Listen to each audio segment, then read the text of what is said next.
வணக்கம். கலாம் ஆண்டு 5 நாள் 70 செவ்வாய்க்கிழமை டிசம்பர் 24, 2024. இன்றைய நம்பிக்கை செய்திகள். குருமகான் 21வது நாள் பிரபஞ்ச நல மகா தவ வேள்வியை தொடங்கினார். குருமகான் அவர்கள் கடந்த 34 ஆண்டுகளாக இந்த வையகம் தழைக்க வேண்டி தமிழகம் கல்வியில் சிறந்த ஒரு தமிழமாகவும் வலிமையான பாரதமாகவும் அமைதியான உலகமாகவும் இருக்க வேண்டும் என்ற எண்ணத்தை வைத்து இடைவிடாது ஒரு வருடம் கூட இடைவெளி இல்லாமல் 34 ஆண்டுகள் தவ வேள்வி இருந்திருக்கிறார்கள். அதன் பலன் உலகம் முழுதும் நடக்கக்கூடிய மாற்றங்கள் மூலம் நாம் அறிவோம்.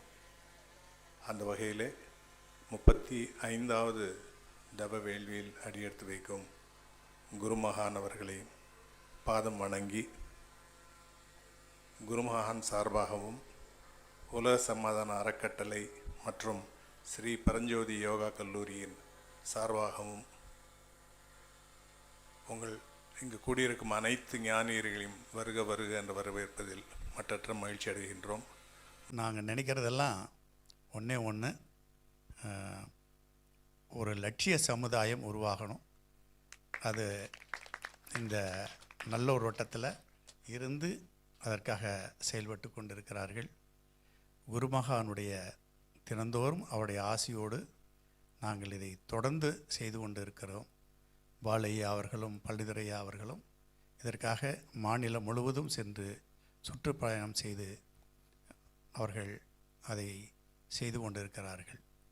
இங்கே பார்க்கல இத்தனை பேரும் இன்றைக்கி நல்ல ஒரு வட்டத்தில் இணைஞ்சிட்டாங்க குருமகான். இதே மாதிரி இன்னும் நிறைய பேர் சேருவாங்க. இது நல்லவர்கள் நிறைய இருக்காங்க. அவங்க ஒன்று சேரதில்லைங்க, ஒன்று தான் பெரிய குறை. அது இப்போது அதற்கான சூழ்நிலைகள்லாம் ரொம்ப கணிஞ்சிட்டு வருதுங்க. அதுவும் நீங்கள் இந்த 11/11 உலக சமாதானம் அப்படிங்கிற ஒரு அந்த நிகழ்ச்சி நடத்தின போது நாங்கள்லாம் அதுதான் நினச்சோம். இந்த நல்லூர் வட்டத்தினுடைய 100 துறைகளில் கடைசி உலக சமாதானம். இந்த உலக சமாதானத்துக்காக தான் தினந்தோறும் 11 மணிக்கு நாம் எல்லாம் ஒரு நிமிடம் மௌனம் அனுசரிக்கிறோம். அந்த உலக சமாதானம் தான் கடைசி இலக்கு. ஒரு நல்ல லட்சிய சமுதாயமும் அதை தொடர்ந்து ஒரு நல்ல உலக சமாதானம் ஏற்பட வேண்டும். அரவிந்தர் ஒன்று சொல்லுவார், நீ எங்கு சென்றாலும் நீ அங்கு சென்றதாக நினைக்காதே, நீ சென்றதாக நினைக்காதே, உன்னை கொண்டு சென்று அங்கே நிற்க வைத்தது யார் என்பதை புரிந்து கொண்டால் நீ செய்யக்கூடிய செயல்பாடுகள் அத்தனைக்கும் விளைவு கிடைக்கும் என்று சொன்னார். குருமகானிடம் எப்படி நான் வந்தேன் என்பது தெரியாது. நானாக வந்தேனா, குரு அழைத்தாரா எனக்கு தெரியாது. ஆனால் ஒன்று எழுதி வைத்து கொண்டே இருக்கிறார். குருமகான் இருக்கக்கூடிய இடத்தில் அற ஆட்சி, நல்ல ஆட்சி, உலகத்திற்கான ஆட்சி, இந்த பிரபஞ்சத்தில் உயிர்குலம் வாழ ஒரு ஆட்சி, மனிதர்க்கான ஆட்சி இல்லை, உயிர்குலம் வாழ ஆட்சி. அந்த ஆட்சியை நிறுவுவதுதான் மிக முக்கியமான பணி. அந்த பணியில் இணைத்துக் கொள்வதற்காக குருமகான் என்னை அழைத்தார் என்று நினைக்கிறேன். அந்த பணியிலே தான் என்னை இன்றைக்கு இணைத்து கொண்டிருக்கிறேன். எனக்கு விவேக சிந்தாமணியில் ஒரு பாடல் நினைவுக்கு வருகிறது. தண்டாமரையின் உடன் பிறந்தும் தண்டே நுவரா மண்டூகம், வண்டே காணத்திடையிருந்து வந்தே கமலம் அது ஒன்றும், பண்டே பழகி இருந்தாலும் அறியார் புல்லர் நல்லோரை, கண்டே கழுத்தை உறவாடி தம்முள் கலப்பர் கற்றோரே. ஒரு அருமையான ஒரு தடாகத்தில் தாமரை மலர்ந்துருக்குது. அதுக்குள்ளே அப்படி தேன் இருக்கிறது. அந்த தேன் இருப்பது எங்கேயோ பிறந்த ஒரு காட்டுக்குள்ளே பிறந்த வண்டு ரொம்ப தூரம் பறந்து அந்த தேனை தேடி வரும். அதே குளத்தில் பிறந்த தவளைக்கு அதனுடைய தேனுடைய அருமை தெரியாது. அதனால் இங்கே பல இடங்கள்லேருந்து வந்துடக்கூடிய ஆன்மீக தேடுதல் உள்ளவர்கள் சரியான முறையில் குருமானவர்களை தெரிந்து கொண்டு அந்த ஆன்மீக தேனை பருவதற்காக வந்திருக்கிறீங்க. அரசியலுக்கு வர வேண்டிய பொலிட்டிக்கல் சயின்ஸ் அவர் வரல. ஆனால் படிக்காதவங்க அத்தனை பேரும் இந்த பொலிட்டிக்கலில் இருக்கிறாங்க. படித்த பொலிட்டிக்கல் சயின்ஸில் படித்தவங்க அத்தனை பேரும் இந்த பதவிக்கு வரல. யார் வரணுமோ அவங்க வரல, யார் வரக்கூடாதோ அவங்க வந்திருக்கிறாங்க. அதனால தான் அடிப்படையிலேயே இப்போ சாதாரணமாக பார்த்தீங்கன்னா ஒரு வேலைக்கு வரணும்னா கூட என்ன படிச்சிருக்கிறேன்னு கேட்போம். கல்வித்தகுதி அந்தந்த கல்வித்தகுதி. ஒரு பொறியியல் துறையில் வல்லுனர், பொறியியல் துறையில் படித்தவர், அவரை நம்ம மருத்துவத்துறைக்கு, எங்கள் டாக்டர் மருத்துவத்துறைக்கு எடுத்துக்குவீங்களா? எடுக்க மாட்டாங்க. பார்த்துட்டு குட், உங்களுக்கு உண்டான வேலையை நாங்கள் இங்கே தர முடியாது, அதனால் நீங்கள் வேறு தொழில்துறையை சார்ந்த இடத்துக்கு நீங்கள் போயிடுங்க. அப்போ எந்த செயலை செய்கிறோமோ அந்த செயலுக்கு ஏற்ற கல்வி, அதற்கு ஏற்ற அனுபவங்கள் இருந்தால் மிகச்சிறப்பாக இருக்கும். இப்போ நல்லோர் வட்டம் நல்ல சிறப்பாக நடந்துக்கிட்டு வருது. அடுத்தது அரசியலில் போக வேண்டும் என்றால் அதை தொடர்ந்த படிப்பும் அவசியம். ஒரு எஜுகேஷன் குவாலிஃபிகேஷன் என்ன வேணும்? ஒரு டீச்சருக்கு போகணும்னா என்ன வேணும்ப்பா? எதையும் படிக்க வேண்டியதே இல்லைங்கிறீங்களா?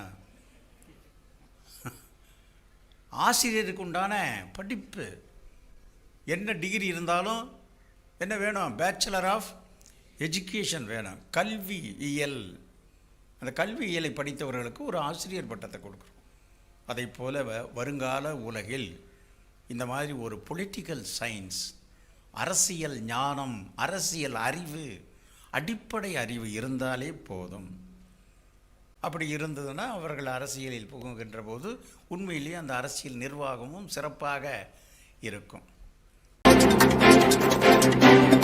நல்லதொரு குடும்பம் நல்லோர் வட்டம். நல்லோர் வட்டத்தில் பள்ளி பருவத்தில் மாணிக்க மாணவர்களாக கண்டறியப்பட்டு அவர்கள் தம்மை மேம்படுத்திக் கொள்வதோடு மற்ற மாணவர்களையும் வழிநடத்தக்கூடியவர்களாக இன்று அவர்களே கல்லூரி மாணவர்களாக கலாம் ஜோதியில் இணைந்து பல்வேறு கல்லூரிகளில் கல்லூரி மாணவர்களையும் வழிநடத்தும் அவர்களது அர்ப்பணிப்பு, திறன் இவைகளை பாராட்டும் வகையில் நல்லோர் வட்டத்தின் அரசு இயல்கள பொறுப்பாளர் திரு அருள் பிரகாசம் அந்த 7 கலாம் ஜோதி மாணவர்களை சென்னையில் தி சென்னை சில்க்ஸ் ஜவுளி மாளிகைக்கு வரவழைத்து அவர்கள் மீதுள்ள மதிப்பின் அடையாளமாக அவர்கள் விரும்பும் ஆடைகளை ஒரு சகோதரனாக அவர்களுடன் இருந்து வாங்கி கொடுத்து தமது அன்பை வெளிப்படுத்தியுள்ளார். தி சென்னை சில்க்ஸ் மேனேஜர் இக்குழுவினருடன் புகைப்படம் எடுத்துக்கொண்டதாகவும் அந்த நிகழ்ச்சியான தருணத்தில் தாமும் அதில் இருந்ததாகவும் மாணவர் கள பொறுப்பாளர் திரு கௌதம் தெரிவித்தார். நம்பிக்கை செய்திகளுக்காக சென்னையிலிருந்து தயாநிதி. உள்ளாட்சி நிர்வாகம், மாணவர்கள் ஆர்வம். ஊராட்சி மன்ற தலைவர் வனிதா அவர்களுடன் ஒரு நாள். போடிநாயக்கனூர் சில்லமரத்துப்பட்டி ஊராட்சி மன்ற தலைவர் வனிதா வேணுகோபால். இவர் தமது ஊராட்சியில் நேர்மையுடனும் திறனுடனும் செயல்பட்டு தமது பதவி காலத்தில் பலவித முன்னேற்றங்களை கொண்டு வந்துள்ளார். இதனை கேள்விப்பட்ட மதுரை கல்லூரி மாணவர்கள் 6 பேர் டிசம்பர் 21, 2024 அன்று சில்லமரத்துப்பட்டி கிராமத்திற்கு சென்றனர். அங்கு தலைவர் திருமதி வனிதா அவர்கள் மாணவர்களை வரவேற்று தமது ஊராட்சியின் செயல்பாடுகளை சுற்றி காண்பித்துள்ளார். அத்துடன் நல்லோர் வட்டத்தின் 100 துறைகள், குறிப்பாக செம்மை இல்லம், மாணிக்க மாணவர் போன்ற செயல்பாடுகளை விளக்கினார். மாணவர்களின் ஆர்வம் கண்டு தாம் மிகவும் வியந்ததாகவும் அவர்கள் தொடர்ந்து கல்லூரி மாணவர்களுக்கான கலாம் ஜோதியில் தொடர்வார்கள் என்றும் சில்லமரத்துப்பட்டி ஊராட்சி மன்ற தலைவர் திருமதி வனிதா வேணுகோபால் தெரிவித்தார். பாரம்பரியத்தை பாதுகாக்க பாடுபடும் இயற்கை விவசாயிகளின் 2 நாள் கூடல். திருவண்ணாமலை மாவட்டம் கலசப்பாக்கம் பாரம்பரிய விதைகள் மையம் டிசம்பர் 21, 22 2 தினங்கள் தமிழ்நாடெங்கும் இருக்கும் வேளாண் அமைப்பை சார்ந்தவர்கள் ஒன்று கூட ஏற்பாடு செய்திருந்தது. இந்நிகழ்வில் திரு அரியனூர் ஜெயச்சந்திரன், திரு பாமையன் சிறப்புரை ஆற்றினர்.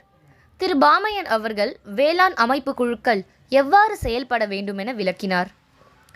கூடலில் இடம்பெற்றவர்களை 4 குழுக்களாக பிரித்து தற்சார்பு, உணவு, சந்தை, மரபு என 4 குழு உறுப்பினர்களும் கலந்துரையாடி 4 குழுவிலிருந்து குழுவிற்கு தலா 2 கருத்துக்களை தொகுத்தளித்தனர். குறிப்பாக சந்தை எவ்வாறு நடைபெறுகிறது என்பது முக்கிய இடம் பெற்றது. அத்துடன் வரும் பிப்ரவரி மாதம் 15, 16 கோவை கொடிசியாவில் நடைபெறும் தமிழ்நாடு உழவர் கூட்டமைப்பு நடத்தும் தமிழ்நாடு இயற்கை உழவர் உணவு பாதுகாப்பு மாநாடுக்கு அழைப்பு கொடுக்கப்பட்டது. இதில் திரு கார்த்திக் மணியரசு, திரு ஐந்துணை வேலுச்சாமி, வள்ளுவம் வெற்றிமாறன், சிவா ஆர்கானிக் திரு சிவசங்கரன், திருவண்ணாமலை திரு பாஸ்கர் ஆகியோர் கலந்து கொண்டனர். பாரம்பரிய விதைகள் மையம் திரு மீனாட்சி சுந்தரம் அவர்களுக்கு சிறப்பு செய்யப்பட்டது. நிகழ்வின் இடைவேளையில் தின்பண்டமாக மூலிகை தேநீர், சமைக்கா உணவு காட்டு யானம் அவுள் புட்டு, பச்சை பயிறு சுண்டல், மதிய உணவாக இயற்கை உழவர்களின் நிலத்தில் விளைந்த பொன்னி, இரத்தசாலி அரிசிகளின் சாதம், பூசணிக்காய் சாம்பார் ஆகிய உணவு வழங்கப்பட்டது. கூடலில் இரவு தங்கிய நண்பர்கள் அனைவரும் வட்டமாக அமர்ந்து தங்களை பற்றி ஆழமாக கூறி பல்வேறு தகவல்கள் பகிர்ந்து கொண்டது இந்த கூடலின் சிறப்பு என்று வேலூர் மண்டல பொறுப்பாளர் திரு வாழி பேரரசு தெரிவித்தார். நம்பிக்கை செய்திகளுக்காக சென்னையிலிருந்து வீணாஸ்ரீ. இத்துடன் இன்றைய நம்பிக்கை செய்திகள் நிறைவடைந்தன.